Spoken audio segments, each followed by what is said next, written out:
Hello বন্ধুরা, আমরা একটা নতুন ভিডিও নিয়ে চলে এসেছি।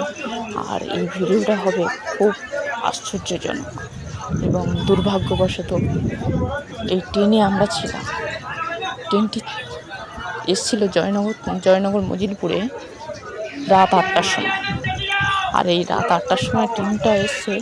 ট্রেনটা কী বলবো বন্ধুরা, বহরু ঢুকতে প্রায় 20 মিনিট সময় লেগে গেছে। আর বহরু ঢুকে অন্তত 1 ঘন্টার বেশি ট্রেনটা দাঁড়িয়ে গেছে। আর কারণটা ছিল হচ্ছে, ট্রেনের যে হাতলগুলো থাকে, ওই হাতলে যে তারের কানেকশান হয়, ট্রেনটা চলে যে ইলেকট্রিকের সাহায্যে, সেই ইলেকট্রিকের তারে হচ্ছে কি কঞ্চি বেঁধে গেছিলো, কোনো বাঁশ গাছের কঞ্চি বেঁধে গেছিলো। সেই কঞ্চি বেঁধে যেতে বারবার ট্রেনটা যখন ওই ওই তারে ট্রেনের যে হাতলে তারটা গিয়ে থামছিল, অমনি বাজি ফেটে উঠছিল। বাজির মতো চারিদিকে এখন সবাই ট্রেন থেকে নেমে দৌড় দিচ্ছে, মানে যে যার মতো ছুটে পালাচ্ছে, এরকম অবস্থা।